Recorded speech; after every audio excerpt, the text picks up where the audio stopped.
Dear student friends, I am Dr. Godbole Mahendra Tukaram welcoming you all again in my today's presentation.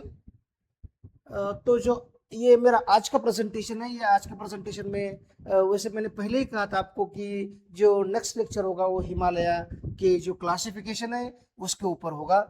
Himalaya निर्मित की जो प्रक्रिया थी वो 200 मिलियन ईयर्स अप्रोक्सीमेटली वहां से स्टार्ट हो चुकी थी और 65 मिलियन के आसपास जब हमारा डेक्कन ट्रैप की निर्मित हो रही थी तो उस दौरान जो तिथियन ओशियन था वो डिस्ट्रॉय हो चुका था, क्योंकि मदगास्कर से लेकर के जहाँ सदर्न अमेरिका से या जो सदर्न हेमिस्फीयर से इंडियन सब कॉन्टिनेंट टूट करके नॉर्दर्न की तरफ मूव हो रहा था, तो वहां ये हुआ कि जो यूरेशियन प्लेट के साथ अमेरिका इंडियन प्लेट का टकराव हुआ और हिमालय का निर्माण हो चुका था। उसके पहले जो था एक गोंडवाना का हिस्सा थे हम, ये देखिए गोंडवाना और लॉरेंसिया, ये दो डिवीजन किए गए हैं अर्थ के लैंड मास के चट्टानों के, जो अलग अलग आज कॉन्टिनेंट मानते हैं, north America, south America, Africa, इस तरह से।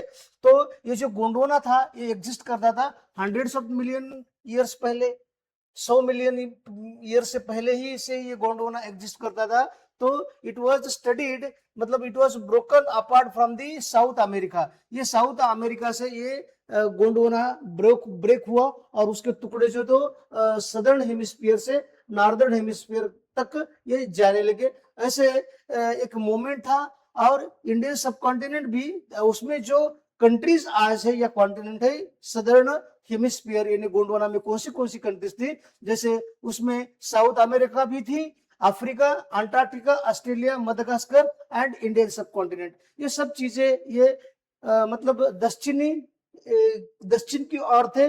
But it was broken and they were shifted plate tectonics. ये कहती है कि ऐसे गोंडवाना जो है तो उसका स्टडी जो एडवर्ड शूस ने कहा था, Edward shoes has studied the Gondwana fossils and explained similar fossils and rocks found in the distant continents. उन्होंने ये कहा कि ये अफ्रीका, मदगास्कर या ऑस्ट्रेलिया में जो फॉसिल्स मिलते हैं वो फॉसिल कहीं ना कहीं तो हमें, मतलब जो सदर्न अमेरिका में मिलते थे वो फॉसिल है, या नॉर्दर्न अमेरिका में जो मिलने वाले फॉसिल थे वो फॉसिल सदर्न अफ्रीका में मिलते हैं, या बाकी और जो जैसे मान लीजिए कि अफ्रीका के ईस्टर्न साइड में मिलने वाले जो फॉसिल्स थे ये ऑस्ट्रेलिया में मिलते हैं। तो इस प्रकार का उनका फॉसिल्स एंड रॉक्स का उन्होंने कोरिलेशन लगा करके ऐसा बताया कि there was a combined land mass. तो ये चीज हमने पहले ही पढ़ी थी। Now coming to the origin of the Himalaya, Himalaya जो है तो ओरिजिन हो रहा है उसका, the Himalaya are the resultant of the collision between the Indian plate and the Eurasian plate between और अप्रोक्सीमेटली 150 साल पहले ये जो था इस प्रकार का कोलिजन हो चुका था। ओके, मतलब it was started but exactly the Himalaya age is supposed to be 50 million years. तो क्या हुआ था फेज पहले में 200 से लेकर के एक सौ मतलब 180 मिलियन ईयर तक क्या हुआ था, Indian plate was once a part of the Gondwana super continent and broken away from the and started during the northward movement. Indian plate की सदर्न हेमिस्फीयर से जो मूवमेंट थी नॉर्दर्न साइड की तरफ, ये 200 मिलियन से लेकर के 180 मिलियन तक चली। और फेज 2 में क्या हुआ था कि जो टेथियन ओशियन था उसका मतलब डिस्ट्रॉय हो चुका था। The plate moved rapidly north across the Tethyan and vast ocean separated India from the Eurasia. India और यूरेशिया ये दोनों के बीच जो टेथियन ओशियन था वो एग्जिस्ट करता था। और माउंटेन बिल्डिंग, तिबेटियन प्लेटू जो है दुनिया का आज सबसे एलिवेटेड रीजन, जो हमारा मानसून है, ये मानसून की जो स्थितियां है वो उसका जो क्लाइमेट का ये विंड डायरेक्शन है ये बरकरार करने के लिए, जैसे सराउंडिंग एरिया से उसका हमेशा जो टेम्परेचर है 2 या 4 डिग्री टेम्परेचर है उसका ज्यादा होता है। That is a Tibetan plateau, the most elevated region in the world. Okay, it is a thrust upward. क्या हुआ था, कोलिजन हुआ था ये हमारी इंडियन प्लेट और जो यूरेशियन प्लेट है, तो उनके बीच एक कोलिजन हो चुका है, देखिए। ओके, बिफोर द कोलिजन, ये बिफोर द कोलिजन हो रहा है। यहाँ पर ओशियन है, यहाँ पर इंडियन प्लेट है और यहाँ पर यूरेशियन प्लेट है, यहाँ पर हिमालय क्या जन्म हो रहा है, कोलिजन बिगिंस हो गया है, ठीक है। कोलिजन होने के बाद जो तो ज्यादा फोर्स अप्लाई हो चुका है। जैसे यदि अगर कोई नोटबुक है या कोई कागज का टुकड़ा है जिसके ऊपर यदि हमने ऐसा फोर्स लगा दिया, कंटिन्यूअस फोर्स अगर हमने ऐसा लगा दिया तो क्या हो जाएगा, वो it can be elevated. Likewise if the force between the continent और कॉन्टिनेंट वेर राइजन और the collisions has created such a dome like structures, folded like structure, and we can call it as a mountains. तो the collision caused thrust और buckle, उनके अंदर एक जोर का टकराव हुआ, उसमें से उसकी वजह से फोल्ड हो चुके हैं, थ्रस्ट भी हो चुके हैं, एक दूसरे के अंदर जो प्लेट है तो वो अंदर गई थी। Sediments of the oceans floors were in scraped and accreted formation of the Himalaya and uplifted on the Tibetan plateau। तो ये जो हिमालय था ये उसका भी निर्माण हो चुका और तिब्बतियन प्लेटो का भी निर्माण हो चुका, एज वेल एज जो थिथियन ओशन के अंदर जो सेडिमेंट्स थे या कुछ फॉसिल्स थे ये ऊपर की तरफ आ गए। जो लास्ट एक्टिविटी थी that is a current activity जो है, तो आज तो यहाँ पे Indian plate continues to move northward and that is up to 5 centimetre per year. 5 centimetre तक जो है इंडिया की प्लेट की और भी मूवमेंट, जो कोलिजन है तो ऑनवर्ड है, कंटिन्यूस है, कोलिजन क्या बंद नहीं हो चुका है क्योंकि दोनों प्लेट के बीच अंदर और भी टेंशन है, तनाव है। तो इस उसकी वजह से क्या हो गया है, the earthquakes are very prominent in the Himalayan region. Himalaya के अंदर जो तो सिस्मिक वेव्स जनरेट होती है और अर्थक्वेक की स्थिति बनी रहती है। तो ये जो फोल्ड हुआ दैट इज द माउंटेन। ये मतलब कोलिजन होने की पहले की स्थिति, ड्यूरिंग द कोलिजन, और ज्यादा जब फोर्स लगाया प्लेटों ने एक दूसरे की ओर तो ये इस प्रकार माउंटेन का जो क्रिएटिविटी हो चुकी है and that is a present. ठीक है, देखिए जब हम यदि northern India the great Indo Gangetic plain से यदि हम नॉर्दर्न हिमालय की तरफ हम जा रहे हैं तो किस प्रकार हमें हिमालय का क्लासिफिकेशन करना होगा, दैट इज आउटर हिमालय और शिवालिक हम उसे कहेंगे। जो आउटर हिमालय और शिवालिक है वो 900 से लेकर 1000 मतलब 1100 तक, 900 से 1100 तक या 900 से लेकर 1100 तक जो हिमालय की हाइट हो उसे हम कहेंगे that is the outer Himalaya और शिवालिक हो उसे। और दूसरी जो हिमालय की जो मतलब रीज होगी वो रीज होगी that is A laser Himalaya, मतलब ग्रेटर हिमालय से थोड़ा कम एलिवेटेड रीजन जो होता वो है लेसर हिमालय। जो लेसर हिमालय है उसकी हाइट जो है दैट इज 3500 से लेकर के 4500, 3500 से लेकर 4500 मीटर की जो हाइट है ये है लेसर हिमालय की। बट 4500 से ज्यादा रेंज वाली, एवरेज रेंज वाली कहीं भी आप अगर मेजरमेंट ले अपने तो जो ये ग्रेट हिमालय है, जैसे हम नॉर्थ की तरफ जा रहे हैं, जम्मू कश्मीर की तरफ जा रहे हैं हम, ठीक है, तो हमें जो उत्तरी हिस्से में जो हिमालय की जो हाइट मिलेगी that will be 6000 metre and above the peaks में बी इंक्लूडेड मैक्सिमम पिक्स, जैसे that is including the Mount Everest, Kangchenjunga and Nanda Devi जैसी जो चोटियां है वो हमें ग्रेटर हिमालय में, या ग्रेटर हिमालय को हिमाद्री हम कहते हैं। और जो ट्रांस हिमालय है ये नॉर्दर्न ग्रेट हिमालय कहते हैं उसे, उसमें काराकोरम है, लद्दाख है, झांस्कर रेंजेस है, कोल्ड एरिड हाई प्लेटूज और ग्लेशियर जिसके अंदर हो उसे कहते हैं trans Himalaya.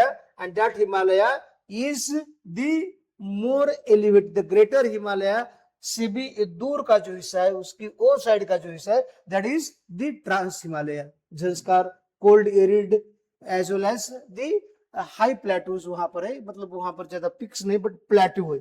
Now the next one is the regional classification. ये जो क्लासिफिकेशन था ये लॉन्जिट्यूडनल था। लॉन्जिट्यूडनल का मतलब है एक जो लाइन है दूसरे लाइन से लाइन के ऊपर जो है तो वो इस प्रकार का क्लासिफिकेशन है, ठीक है। ये ऊंचाई के ऊपर है हमारा क्लासिफिकेशन था। ये दूसरा जो क्लासिफिकेशन है it is A regional classification, मतलब यदि मैं इंडस वैली में हूं तो इंडस वैली का क्या स्थिति है हिमालय की। इंडस वैली के बाद कश्मीर वैली, मतलब वो रीजन तक है, कुछ रीजन तक ही सीमित है। जैसे इंडस नदी है जो हमारी, जो पश्चिमी की और जा रही इंडस रिवर, ठीक है। तो इंडस रिवर के बाद जो है तो कश्मीर वैली है। कश्मीर वैली के बाद काली काली और गंडकी रिवर है। और ये काली और गंडकी रिवर के बाद जो है तो कोसी वैली है। और कोसी वैली के बाद है ब्रह्मपुत्र वैली, ठीक है।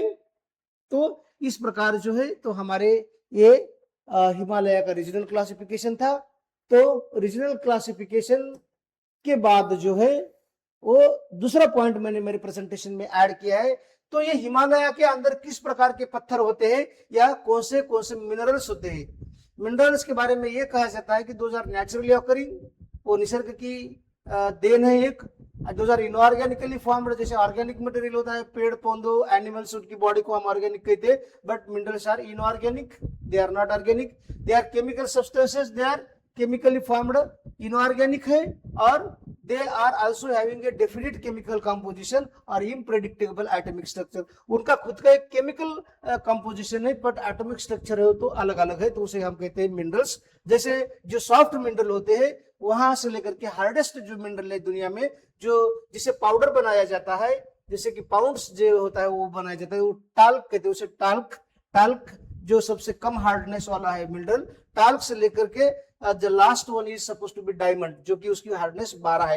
that is the toughest non the inorganic substance on the surface of the earth। Diamond से ज्यादा कोई कठिन नहीं है। तो रॉक्स एंड मिनरल्स कौन से हिमालय के अंदर, जैसे ये मतलब सम हिमालय, शिवालिक, लेसर हिमालय, और जो lesser Himalaya as well as greater Himalaya, Tethyan Himalaya, उनके अंदर जो तो किस प्रकार के हमें रॉक्स मिलते हैं। हिमालय जो है तो उसका जो निर्माण है, ये टकराव की वजह से, कोलिजन की वजह से होने की वजह से जो मेटामॉर्फिक रॉक्स होते हैं, जो एक्चुअली जिनका केमिकल कंपोजिशन चेंज हो जाता है, एंड दोज रॉक्स आर, जैसे कि तिथियन हिमालय जो है तो नॉर्थ ग्रेटर हिमालय भी हम उसे कहते हैं, उसमें फॉसिलिफेरस लाइमस्टोन है, सेल्स है, सैंडस्टोन है, ये रॉक्स के प्रकार है। और कैल्साइट, क्वार्ट्ज, डोलोमाइट, इल्माइट और ग्लूकोनाइट, पाइराइड जैसी वैरायटीज जो है, क्वार्ट्ज, फेल्सपार, माइका, गार्नेट, ये ज्यादा टेम्परेचर के अंदर मिलने वाली वैरायटीज से लेकर के हमें जो सिस्ट, नीज, मार्बल और इस प्रकार की जो वैरायटीज है, ये हमें सब हिमालयन रीजन में मिलती है। और ग्रेटर हिमालय के अंदर जो है तो सेल या लाइमस्टोन जैसे हमें मिनरल्स या रॉक्स मिलते हैं। ये सेल जो है ये रॉक्स, ये मिनरल नहीं है, पर जो माइका है, फेल्सपार है, क्वार्ट्ज है, ओके, ये माइका है, और बाकी उसके अंदर जो तो रॉक्स ही है, बाकी सब रॉक्स है। पर quartz, feldspar, mica and garnet ये कॉमन मिनरल से लेकर, ये कॉमन मिनरल्स जो है तो रॉक बना देते हैं। Rocks are the aggregation of the minerals. Rock के अंदर बहुत सारे एग्रीगेटेड मिनरल्स होते हैं, पर जो एक मिनरल होता है, ये एक मिनरल के अंदर एक उसकी एक यूनिक फीचर्स होते हैं, उसकी जो एटॉमिक बॉन्डिंग है, उसका जो टेक्सचर है, उसका जो स्ट्रक्चर है, उनसे ऊपर उनके ऊपर जो लिनियस है, उनकी जो मतलब जो सिमेट्री है, उसकी जो क्रिस्टल्स का जो साइज है वो अलग अलग होता है इंडिविजुअल मिनरल का, ठीक है। तो रॉक्स का ऐसा नहीं होता है, ठीक है। तो अब tectonic features and the continental collision, ये सब चीजों के बारे में पहले ही लेक्चर मैंने डिटेल में लेक्चर दिया था। जैसे ये माउंटेन रेंज जो है तो फॉर्म हुई प्लेट टेक्टोनिक्स की वजह से, ठीक है। That is Indus Tsangpo suture zone भी कहा जाता है। इंडस सांगपो सुचर ये है कि जहां पर ज्यादा प्रेशर आ चुका था, तो वहां पर जो हाइट है तो ज्यादा बढ़ गई थी हिमालय की, ओके।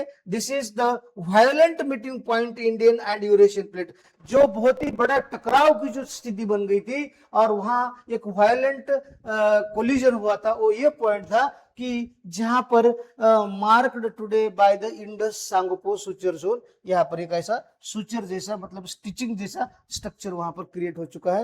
ऑन गोइंग एक्टिविटीज, जैसे मैंने पहले कहा था कि जो 5 सेंटीमीटर मूवमेंट, मतलब the speed of the increasing of the Himalaya, और we may say the movement of the plate of the Indian subcontinent towards the Eurasian plate is up to 5 centimetre, and it is going to increase in the height of the Himalaya, and during the growth or the rising of the height of the Himalaya, along with the same growth, the the some different seismic activities is also मतलब seismic जो धरणिकंप जो हम जिसे कहते हैं या earthquake कहते हैं, ये जब सब चीजें आज की ये हमारी स्थिति है इंडियन प्लेट के अंदर की। तो इस प्रकार हमारे जो regional classification as well as जो मतलब लॉन्जिट्यूडनल क्लासिफिकेशन था, लॉन्जिट्यूडनल क्लासिफिकेशन के अंदर 900 से 1100 और 900 मीटर से 1100 मीटर से लेकर के हम जो 6000 मीटर एवरेज एलिवेशन का जो पार्ट होता है ऐसे हिमाद्री या ग्रेटर हिमालय के बारे में हमने बात की थी।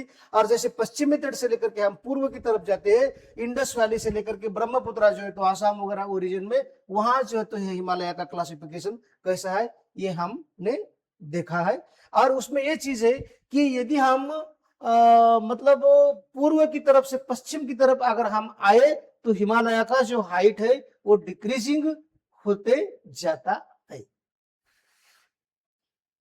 ठीक है, it was all about the Himalaya. Thank you.